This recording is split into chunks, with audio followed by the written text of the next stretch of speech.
வணக்கம். நம்ம மாயம் ஸ்டுடியோஸ் யூடியூப் சேனலில் ஒரு நாளைக்கு 5 வீடியோஸ் போஸ்ட் பண்ணிட்டு இருக்கோம். எல்லா வீடியோஸ்க்கான நோட்டிஃபிகேஷன் உங்களுக்கு வரணும்னாக்கா சேனலை சப்ஸ்கிரைப் பண்ணிட்டு கீழே ஒரு பெல் ஐக்கான் இருக்கும், ஆல் நோட்டிஃபிகேஷன். அதை கிளிக் பண்ணிடுங்க. அதை கிளிக் பண்ணா மட்டும்தான் நான் போடுற வீடியோஸ் ஒன்று நீங்க பார்க்க முடியும். அண்ட் மாயம் ஸ்டுடியோஸ் போலவே மாயம் பக்தி அண்ட் மாயம் லைஃப் ஸ்டைல் இந்த சேனல்ஸையும் சப்ஸ்கிரைப் பண்ணிடுங்க. சப்ஸ்கிரைப் பண்ணிட்டு மறக்காம பெல் ஐக்கானை கிளிக் பண்ணிடுங்க, ஆல் நோட்டிஃபிகேஷன் கொடுத்துருங்க. யூடியூபை தாண்டி அடுத்தடுத்த அப்டேட்ஸ் நீங்க தெரிஞ்சுக்கணும் அப்படின்னா நம்ம மாயம் ட்ரெண்ட்ஸ் ஃபேஸ்புக் பேஜை ஃபாலோ பண்ணிடுங்க. கூடவே மாயம் ஸ்டுடியோஸ் 9 என்ற இன்ஸ்டாகிராம் பேஜையும் ஃபாலோ பண்ணிக்கங்க. இது எல்லாத்துக்கான லிங்க்ஸையும் கீழே டிஸ்கிரிப்ஷன் பாக்ஸ்ல கொடுத்துருக்கேன். நன்றி, வணக்கம். Big topic with Karthik Mayakumar. இந்த எல் நினோ இந்த தாக்கம் எந்த அளவுக்கு இருக்குன்றத நாம டெய்லி விட்னஸ் பண்ணிட்டு இருக்கோம். ஆனால் சூப்பர் எல் நினோ எப்போ வரும்ன்ற பயத்தில் இருந்தோல, வந்துருச்சு மக்களே. இது இப்போ டெல்டா வெதர்மேன் இருக்கார்ல, அவரே கன்ஃபார்மாக பண்ணியிருக்காப்ல. இதை பற்றி தான் முழுக்க பார்க்க போகிற நிகழ்ச்சிக்குள்ள போகலாம்.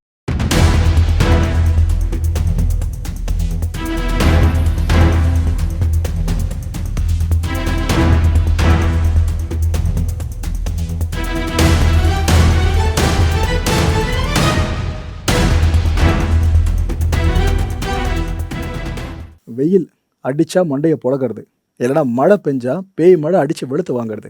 இந்த சினாரியோவை தொடர்ந்து பார்த்துட்டு இருக்கோல. இந்த வகையில் எல்னினோவே இப்படின்னா சூப்பர் எல்னினோ எந்த அளவுக்கு தாக்கத்தை ஏற்படுத்த போகுதுன்னு எல்லாருமே பயத்தில் இருக்கும். இப்போ நீங்கள் ஒரு சார்ட் பார்த்துட்டு இருக்கீங்களா, இது என்னென்னா எந்த அளவுக்கு பெசிபிக் ஓஷனில் இந்த வெப்பநிலை அதிகப்படியாக பதிவாயிட்டிருக்கு, அந்த டெம்பரேச்சர் ரைஸ் ஆகிட்டுருக்கு. இதை விளக்குறதா இந்த ஒரு வரைபடம். இதை நல்லா கவனிங்க. ஆரம்பித்தது இங்கே, அதாவது எல்னினோ கொஞ்சம் வீக்காக இருக்குன்ற மாதிரி ஆரம்பத்தில் கன்சிடர் பண்ணாங்க. அதுக்கப்புறம் கொஞ்சம் கொஞ்சமாக டிகிரி செல்சியஸ் ஏற ஆரம்பிச்சுதா. 0.5, 1.0, 1.5, இப்போ கிட்டத்தட்ட 2 டிகிரி செல்சியஸ்ன்ற அளவை எட்ட ஆரம்பிச்சிடுச்சிங்க. ஸோ இது எல்னினோவுக்கு அடுத்த லெவலில் கருதப்படுற சூப்பர் எல்னினோ கேட்டகரி இருக்குல்ல, அதை குறிப்பிடுறது. 2 டிகிரி செல்சியஸ்க்கு மேலே அது ரீச் ஆக ஆரம்பிச்சிருக்கு. இப்போ நீங்கள் பார்த்துட்டு இருக்கிறது இதுக்கு முன்னாடி சூப்பர் எல்னினோவை நாம் விட்னஸ் பண்ணியிருந்தோம்ல, அந்த ஆண்டுகளுக்கும் இப்போ நம்ம ஃபேஸ் பண்ண போகிறதுக்குமான அந்த ஒரு ஒப்பீடு தான். இதன்படி எடுத்துக்கிட்டால் 1982 1.39 டிகிரி செல்சியஸ் அளவுக்கு டெம்பரேச்சர் மேலே போச்சு. 1991 0.86 டிகிரி செல்சியஸ்க்கு வெப்பம் மேலே இருந்துச்சு, டெம்பரேச்சர் ரைஸ் ஆச்சு. 1997 1.72 டிகிரி செல்சியஸ்க்கும் 2015 1.19 டிகிரி செல்சியஸ்க்கும் மேலே போச்சு. இப்போ 2026 கவனிச்சிங்களா மக்களே, 2.07 டிகிரி செல்சியஸ். ஸோ இது வரைக்கும் நம்ம பார்த்த சூப்பர் எல்னினோ தாக்கங்கள்லையே இந்த வருஷம் நம்ம பார்த்துட்ருக்கோம் பார்த்தீங்களா. இதில் இன்னொரு கொடுமை, இந்த வருஷத்தோட இன்னும் தொலையாது. இது 2027 வரைக்கும் இந்த தாக்கத்தை பார்க்க போகிறோம். அது எந்த அளவுக்கு மேலேன்னு தெரியுதா? ஸோ வரலாறு காணாத மிகப்பெரிய சூப்பர் எல்னினோ அனர்த்தத்தை தான் நாம் இந்த முறை ஃபேஸ் பண்ண போகிறோம். இந்த உலகளாவிய ரிசர்ச்சர்ஸ் இருக்காங்களே, அவங்க என்ன இப்போ சொல்கிறாங்கன்னா, எங்களுக்கு தெரிஞ்சு இந்த சூப்பர் ஸ்டேட்டஸை அடையிறதுக்கு இந்த வருஷத்துக்குள்ளே டைம் எடுத்துரும்பா அப்படின்றாங்க சில ரிசர்ச்சர்ஸ். அதாவது இப்போ நாம் இருக்கிற மாதம் இருக்குல்ல, இதை விட இன்னும் அடுத்தடுத்த மாதங்கள் வரட்டும், அதுக்கப்புறம் இந்த இயர் எண்ட் வரும் பாருங்க, அந்த டைமில் தான் சூப்பர் எல்னினோ ஸ்டேட்டஸை நம்ம பார்க்க முடியும்னு கருதுறாங்க. ஏற்கனவே 2 டிகிரி செல்சியஸை ரீச் பண்ணியிருக்கா. ஸோ இதுக்கப்புறம் நீங்கள் வெயிட் பண்ணி என்ன பிரயோஜனம்? சூப்பர் எல்னினோ ஸ்டேட்டஸ் அடைஞ்சிடுதா? நீங்கள் அனௌன்ஸ் பண்ணாமல் இதில் என்ன பிரயோஜனம் தெரியல. ஆக்சுவலாக இந்த 2 டிகிரி செல்சியஸ் வரைக்கும் இந்த வெப்பநிலை அடைஞ்சிருக்கிறதுக்கு கிட்டத்தட்ட 3 மாதங்கள் எடுத்திருக்கு பெசிபிக் ஓஷனில். நம்ம எல்னினோ சார்ந்து பேச ஆரம்பிச்சோல, அதுலேருந்து 3 மாதம் எடுத்துக்கிட்டீங்கன்னாக்கா இப்போ 2 டிகிரி செல்சியஸை அது ரீச் பண்ணியிருக்கு. டெல்டா வெதர்மேன் ஹேமச்சந்தர் இருக்கார்ல, அவர் இப்போ என்னென்ன சொல்கிறார் தெரியுமா? இப்போ உலகத்தோட நிறைய ஆய்வாளர்கள் இல்லைப்பா இந்த இயர் எண்ட் ஆகிடும் நம்ம சூப்பர் எல்னினோவா இல்லைன்னு சொல்கிறதுக்கு அப்படின்னு சொல்கிறாங்களே. ஆனால் நம்ம ஹேமச்சந்தர் இருக்கார்ல, டெல்டா வெதர்மேன், இவர் ரொம்ப கீனாக ரொம்ப பெரிய அளவுக்கு டிக்ளேர் பண்ணிட்டார். நீங்கள் வேறு யோசிச்சுக்கிட்டு சூப்பர் எல்னினோ ஸ்டேஜ் எட்டிட்டோம் அப்படின்னு சொல்லியிருக்காரு. அவர் சூப்பர் எல்னினோ உருவாயிடுச்சுன்னு அஃபிஷியலாக சொல்லியிருக்காருங்க. இந்த சூப்பர் எல்னினோ அப்படின்றது எப்போ எல்னினோவாக மாறணும் பல பேர் பயந்துட்டு இருந்தீங்களே, அதன்படி சொல்கிறதா இருந்தால் ஆகஸ்ட் மாதமே உருவாகி இருக்குன்றாரு. அடுத்த வருஷம் ஆகஸ்ட் நினைக்காதீங்க, இப்போ நம்ம இருக்கிறது ஆகஸ்ட் மாதம் தானே, இப்போ உருவாகி இருக்காமா. இன்ஃபேக்ட் நவம்பர் மாதம் வரலாறு காணாத 3.5 டிகிரி செல்சியஸ் மேலே டெம்பரேச்சர் பீக்குக்கு போகுன்றாரு. 2 டிகிரி செல்சியஸ் மேலேனாலே தாங்க முடியல நம்மளால். ஆனால் நவம்பரில் 3.5 டிகிரி செல்சியஸ் ஆமாம். இதில் இன்னொரு விஷயம் நீங்கள் கவனிக்க வேண்டியது, ஆகஸ்ட் மாதம் சூப்பர் எல்னினோ உருவாகிறது இதுதான் ஃபர்ஸ்ட் டைமாக. ஏன்னா நம்ம அந்த டைமில் ஃபுல்லாக மழையை பார்க்க ஆரம்பிச்சிருப்போம். ஆனால் சூப்பர் எல்னினோ தாக்கம் ஆகஸ்ட்டில் உருவாகியிருக்கு ஃபர்ஸ்ட் டைமு. நவம்பரில் 3.5 டிகிரி செல்சியஸ் வரைக்கும் டெம்பரேச்சர் மேலே போக போகுது. இப்போது பசிபிக் பதம் பார்க்க ஆரம்பிச்சிருக்குங்க இந்த சூப்பர் எல்னினோ. இது நாளைக்கு நம்ம நிலத்தையும் பதம் பார்க்கும்னு இவர் சைடில் வார்ன் பண்ணியிருக்காரு. ஆக்சுவலாக ஹேமச்சந்தர் இப்போ இந்த விஷயத்த சொல்லிட்டாரா, இதுக்கப்புறம் உலகளாவிய ஆய்வாளர்கள் பல பேரும் இதை ஒத்துப்பாங்கன்னு நினைக்கிறேன், கன்ஃபார்ம் பண்ணுவாங்கன்னு நினைக்கிறேன். ஏன்னா ஒரு விஷயத்த முதல்ல கொண்டு வராங்க இருக்காங்க பார்த்தீங்களா, அதை சார்ந்து அடுத்தடுத்துக்குள்ள ஃபாலோ பண்ண ஆரம்பிப்பாங்க. ஸ்பெசிஃபிக் டீட்டெயிலை பேஸாக வச்சு தான் இவர் இந்த விஷயத்தை டிக்ளேர் பண்ணியிருக்காரு. ஸோ எல்லாருமே இதன்படி நடப்பாங்கன்னு நினைக்கிறேன். ஆக்சுவலாக இந்த சூப்பர் எலினோ சார்ந்து எதுக்காக நம்ம பயப்படணும்? நம்ம தைரியமாக இருந்துட்டு போயிடலாம் அப்படின்னு கேட்டிங்கன்னா, இல்லை இது கொஞ்சம் பயப்படுற விஷயம் தான் மக்களே. எல்லினோனாலே 2 அடி எக்ஸ்ட்ரா விடும் நம்மளுக்கு. சூப்பர் எல்லினோனா 4 5 சேர்த்து விடும். ஏன்னா வெயில் அடிச்சா மண்டையை புழகும், மழை பெஞ்சா பெரிய பெரிய வெள்ளத்தை இழுத்துட்டு வந்துடும். இதான் எல்லினோவில் இருக்க பெரிய ஒரு தாக்கமே. அது சூப்பர் எல்லினோ பெரிய தலைவலி இதுதான். இதில் ஒட்டு மொத்தமாக 4 தாக்கங்கள் இருக்குது. அதில் முதல் தாக்கத்தை பற்றி சொல்லணும்னா வறட்சி அண்ட் காட்டுத்தீ. இது நிறைய நம்ம விட்னஸ் பண்ண முடியும். அதில் ஸ்பெசிஃபிக்காக Australia, Indonesia, south Asia and south அமெரிக்காவோட வடப்பகுதி இருக்குல்ல, இது வரைக்கும் நம்ம வறட்சி காட்டுத்தீயை அதிகமாக பார்ப்போம் இந்த சூப்பர் எலினோ காலகட்டத்தில். 2வது தாக்கம் பார்த்தீங்கன்னா கடுமையான மழை, பேய் மழை, பெரு வெள்ளம், இதை ஒரே டைமில் பார்ப்போம். இது பார்த்தீங்கன்னா இந்த அமெரிக்காவோட தெற்கு பகுதிகள் இருக்குல்ல, அங்கே பெரு, ஈக்குவடார், ஈஸ்ட் ஆஃப்ரிக்கா இந்த பகுதியில் அதிகமாக தென்படும். சூப்பர் எலினோக்கு அப்புறம் வர தாக்கங்கள் இதெல்லாம் மக்களே.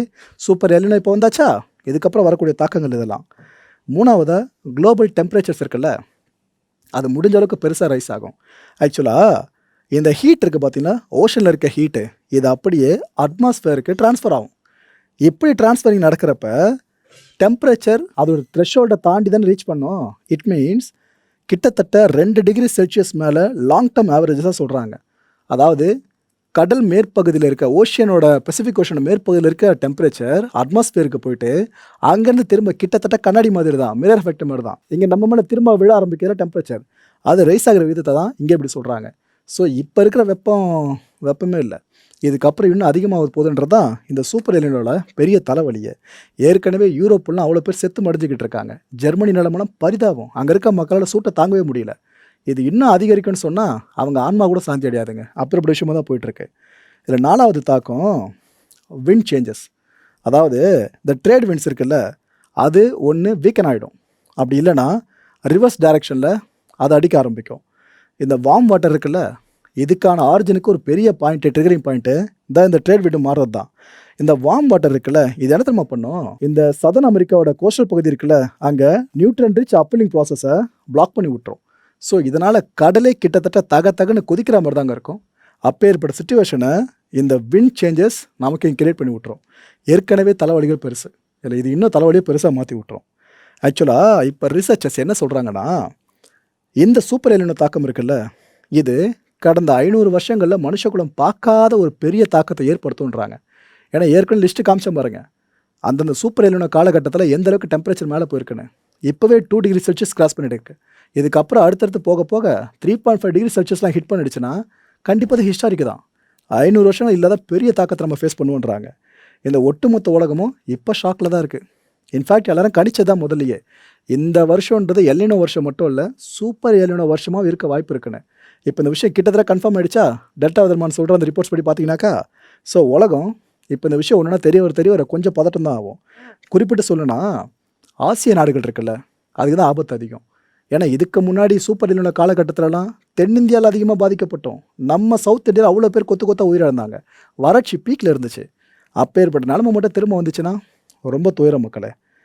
தமிழக வேளாண் பட்ஜெட் இருக்குல்ல, இது வரைக்கும் இந்த சூப்பர் எலினோ ரிஃப்ளெக்ஷன் கொடுத்துருக்கு. வேளாண் மற்றும் உழவர் நலத்துறை அமைச்சர் இருக்கார்ல வினோத் அவர்கள், இவங்க தமிழக பட்ஜெட்டை, வேளாண் பட்ஜெட்டை வாசிக்கும் போது இந்த சூப்பர் எலினோ சார்ந்தும் சில விஷயங்களை கோட் பண்ணியிருந்தாங்க. அதில் ஸ்பெசிஃபை பண்ணது தமிழ்நாட்டில் 12 மாவட்டங்களில் அதிக பாதிப்பு இந்த சூப்பர் எலினோ தாக்கத்தால் ஏற்படலாம்னு எக்ஸ்பர்ட்ஸ் கணிச்சிருக்க விஷயத்த அவர் இங்கே பேரவைக்குள்ளேயே சொல்லியிருந்தார்.